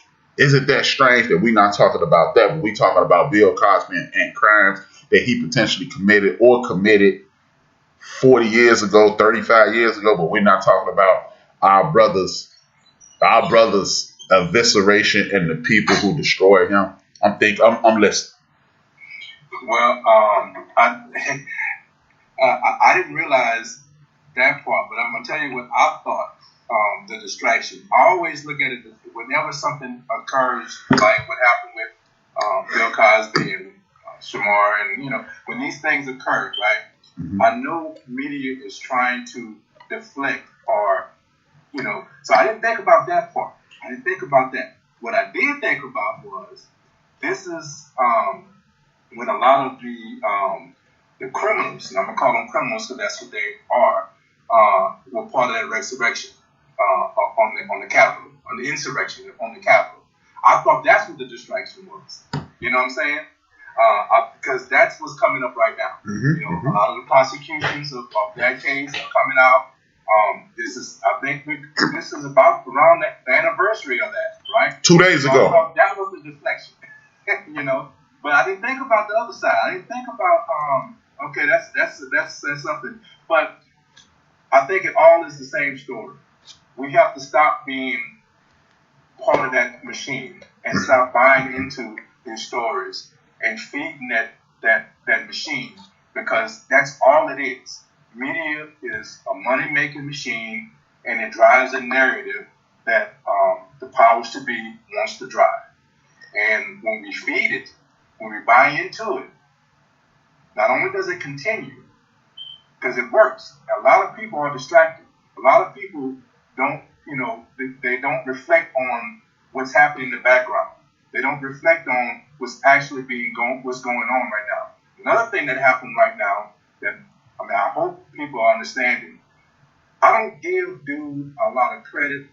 Talk about -45. I don't give him a lot of credit. I don't buy into his power. Other people buy into his power. Let me ask you a question, y'all.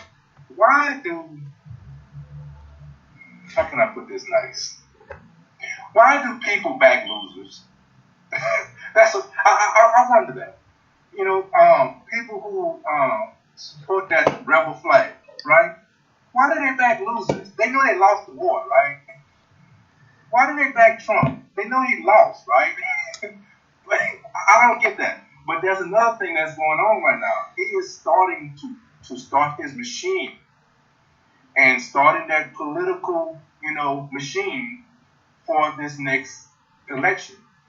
We have to understand. Now, listen, I don't buy into putting the AKA savior of the black man in office, okay? AKA Democrat, all right? I don't buy into that, right? We have to put people that's really for us. I think we was caught in a hard spot, in a bad spot, because we had such bad choices. So we had to choose the lesser of the worst evil. But we can't be distracted by what's happening in the background. Look at what's happening with Trump. Let's not allow that to just not be recognized. This guy is not going away, okay? His people, the people that back losers, okay, they're not going away. Let's understand that they're still there. Let's make sure we stay on the eye on the prize when it comes to prosecuting these people that was part of this insurrection, okay? They're criminals, all right? They're not heroes like they want to portray themselves as, okay? And let's also recognize that we can't just look at certain people's crimes or bad situations and not look at the whole picture.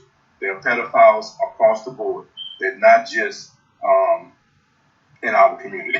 I'll leave it at that. they are everywhere, if not more so on the other side. So,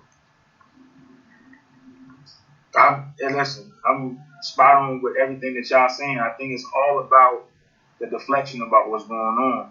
And I don't want to sound like a broken record. I don't feel like there's nothing that far up that we can do to fix those things. I think it goes back to self-empowerment. It goes back to turning I got people in my family, they're hood. It goes back to, we're educated, we get it, but it goes back to us putting them on game. It goes back to us putting them in position, helping them understand what credit scores are, things of that nature, things I had to learn on my own as I got into my 30s. You know what I'm saying? It's going back to empowering them, because we're not going to ever get back, I don't believe, into a place of where we can just affect it to the point where if we're going to see real results in our communities. So, I never felt like there was a president that was for us, in my opinion. I never felt like there was a political power or structure that was for us. There was always people that said the right thing, that pulled our heartstrings, that had us go vote.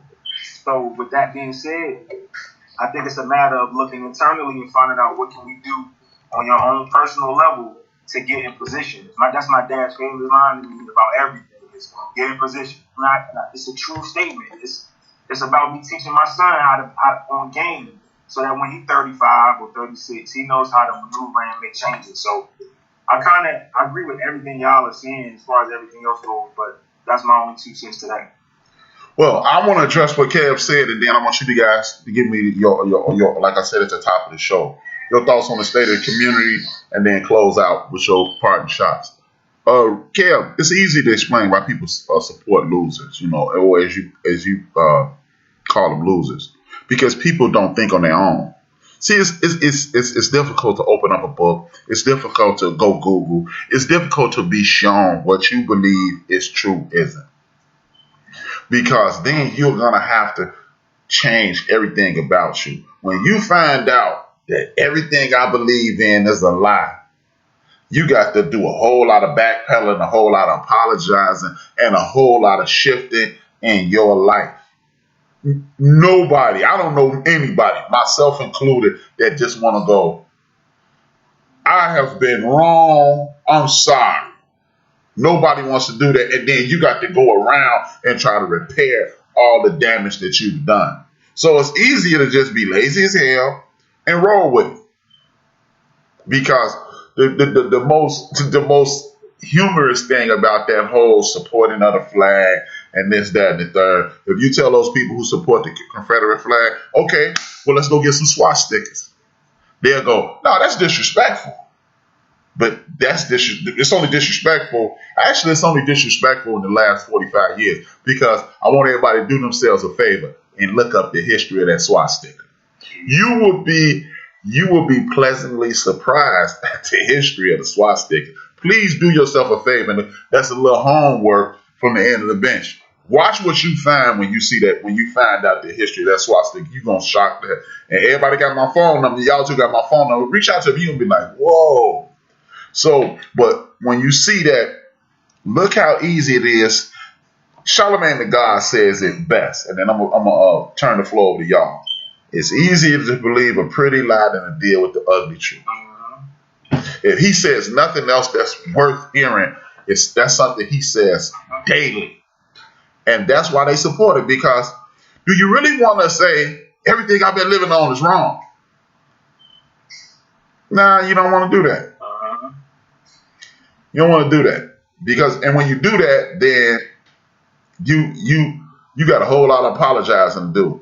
And sorry, I'm sorry is harder to say than anything in our American language, in our United States language. So that's why they support it, because it's easy to just go along and get along than to say, I'm sorry, I didn't realize that, because then you realize what people, in my opinion, this is what people do. You ever had somebody in your life that did you wrong, and instead of them apologizing, they spin it to something that wasn't there, and it'll just be easy to say, my bad, Jay, my bad, kid. And they give you this long, drawn out nonsense about nothing. And that's what it is, because If you think, because when people think, when I get the edge on somebody, I'm going to throw it in J and K's face. I'm right. Then you feel it less than. And they waiting on you to do that to them. So if they say I'm wrong, they just waiting on us to jump up. Well, you know what? We finna enslave y'all. But we don't want to do that. We just, like the sister said last year up in Minnesota, y'all better be glad black people just want equality and not revenge. They don't believe that, but that's all we want. People who are disenfranchised want a chance, a fair chance. And you saw that by Jay mentioned our ancestor Fred Hampton. He showed you when he had the Young Patriots signed up and when he had the Young Lords signed up. We want a shot. As long as you're dumb enough to believe that rich people give a damn about you, you will continue. What you are unofficially doing is you go into the currency exchange, go and buy 10 rolls of quarters and standing in front of the ass kicking machine and wondering why your ass hurt. That's all you're doing. That's it. And as Charlotte said, and the generic answer for the swastika is true. What she just said, the United States were extremely supportive of the Nazi Party. If you read into the Nazi Party, all they would do is you will find out an ugly truth about the country that you live in. And that is that Adolf Hitler and the Nazi Party said, look at the way they treat black people. We can do that to the Jews. So, with that being said, y'all can do y'all closing shots, and then we're going to shut it down.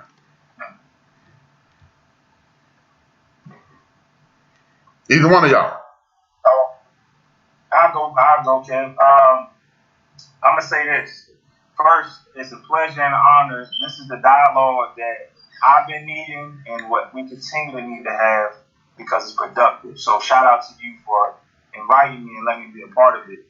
But the state of my community that I see in the world is in dire need. And I've said the same thing, so it's just been repetitive, of us to stand up and take our place again. It's for us to speak up. I have no problem checking the little teenage dude or whatever I see with his mom out and about. I don't care if she cussed me out. It's about us going back to that old style of saying, you know what, that's not my kid, but he is my kid. Because he can affect my kid at some point. It goes back to us empowering ourselves when we're ignorant at. I'm not ashamed to say that there's a lot of places I still don't know. It's about me taking this journey to continue to empower myself so I can be in the right place when I need to. You know what I'm saying? But as far as my community, it's about bridging the gap. The disconnect is real, and it's about me and everybody I'm around being intentional about bridging that gap so that we can no longer blame it on the older and young generation. I have no words for anybody that don't look like me, to be quite frank with you. That's it. Raven? Yeah, I want to also really commend you, man, for having a platform where we can really talk about issues and really be real about our feelings and show how it should be done. And not allow this machine to continue to run without it being checked. We have to check this machine, not feed it. And I think that's just this type of show. This is that checking moment. We're checking that machine. We're not just rolling with it.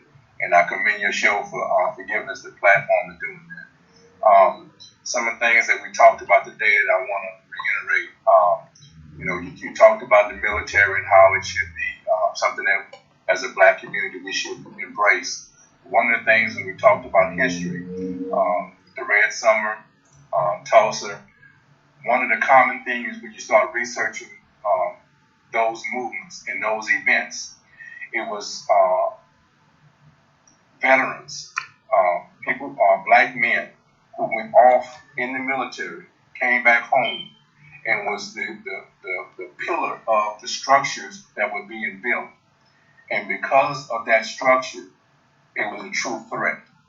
So piggybacking on what you were saying, that we need to recognize the military as being a lane that we need to start navigating and start understanding that this is something that we can help empower us.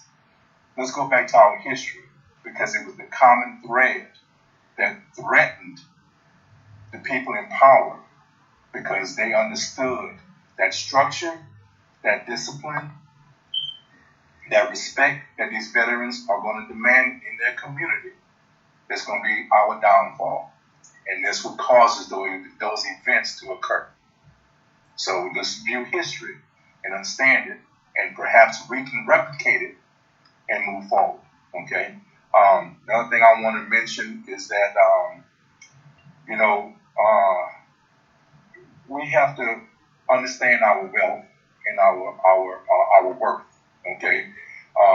We can't continue to down ourselves.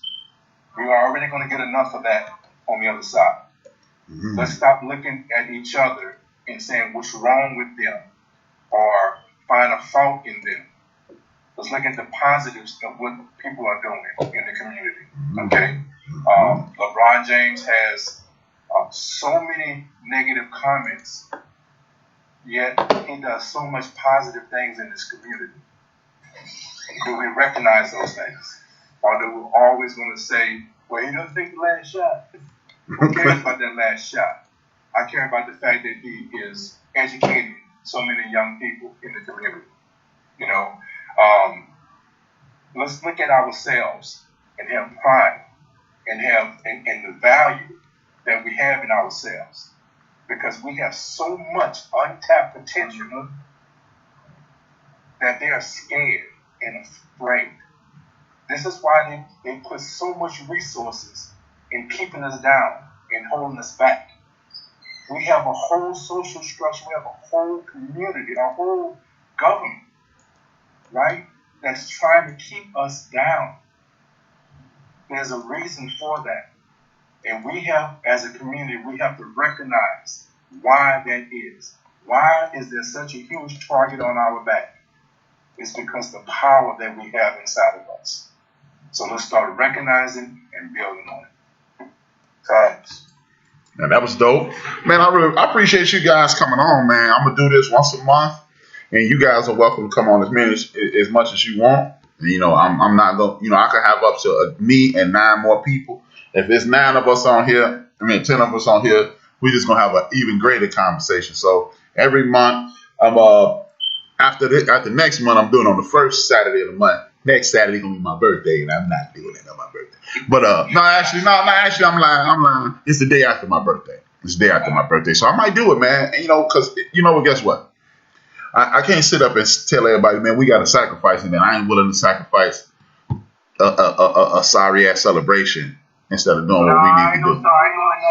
I'm saying this is 90 minutes. This is 90 minutes, 2 hours. If I can't sacrifice 90 minutes to 2 hours, and I'm talking about empowering us, I'm really talking out my ass. That's all I'm saying. I ain't downplaying my birthday because I got a bunch of friends. My man Big Illinois, he busts me in my head all the time about my birthday. I ain't downplaying it, but I am not a birthday holiday kind of guy. But either way. So what I want to do is thank you guys and thank everybody for listening. And then I just want to say this, man. Everything that you ever thought you couldn't do, you can. You are a God having a human experience. A lot of people say these things and they don't really mean them. But all you have to do, if you doubt anything that I'm saying, this is what I want you to do. If you doubt what I'm saying, I want everybody who's listening to me and everybody who will hear this, I want you to do this. Tomorrow morning, say, this is going to be a great day. No, excuse me. Say, this is going to be a bad day. And watch how negative it starts. And then Monday morning, get up and say, this is going to be an awesome day. And watch how awesome it starts. It's all about the truth. The reality of the world is set right in your mouth. Whatever you say will happen. If you say it's going to be a bad day, it's going to be a bad day. If you say it's going to be a good day, it's going to be a good day. If you say I can do anything, it's not about being arrogant. It's not about making somebody else feel bad. It's just, I need this to be what it is. So if we really want our community to be what we know it can be, we must step up as men. And if you believe anything like astrology or things or chains of events, this is the age of Aquarius. Aquarius is a sign of women. And if you look around our community, our women are stepping up and dominating the world. So if we want to dominate, we're gonna support our mothers, sisters, aunts, daughters, and nieces, and we're gonna step up and be the protectors we have to be, or we will be destroyed and we will burn and disappear. That's it. That's all. If we don't support the sisters, we will burn. Period. If you look at the history and your culture is African culture, and African culture is a culture in which the queen mothers picked the kings. Yeah, the kings ran things, but the queen mothers picked the queen. Stop paying attention to the little subtle things that are in your face, like something as simple as a game of chess.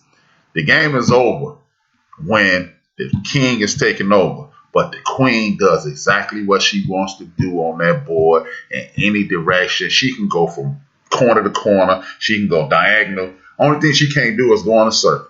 So if you understand the little subtleties of life, understand that. We can't get nowhere without supporting these sisters in our community. Otherwise, we will crash and burn. With that being said, I want to thank you two guys. I want to thank DMBJ.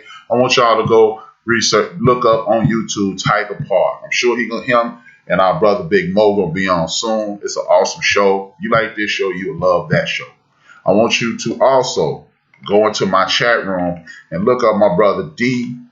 D is another Chicagoan. He has his own channel, Fine as Wine. That's one word. Fine as Wine cooking channel. It's also engaged. I need you to support us in regards to this, because guess what? It's easy to sit around and say, man, the media, but then you don't support us, and we're trying to give you the skinny. Remember this, since we talked about Dr. Cosby, he said this: 1/2 of 1%, that's all the support you need from your community. It's 45 to 50 million of us in this country. That means 400,000 of us. Just imagine it. 400,000 people supported Jay. 400,000 people supported me. So 400,000 people supported Finest Wine Cooking. Go to Spreaker.com and support Built for This Network. Then guess what? We will have more resources to help out more people in our communities. With that being said, I like to I always salute the people who give me the proper inspiration.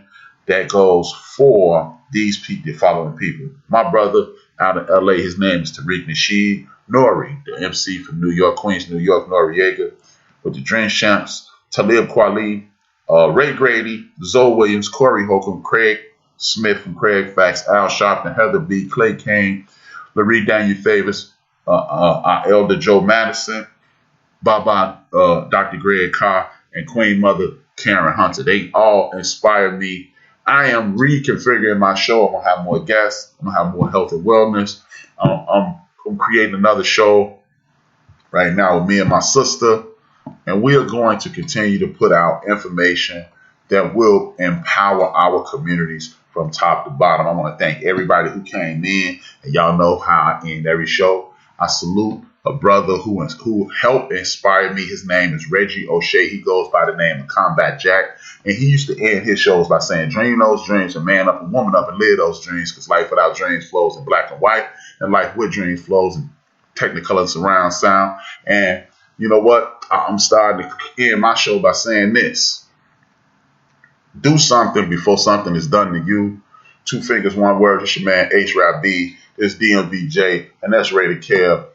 We are out. We are Built for This Network, for the strong, not the weak.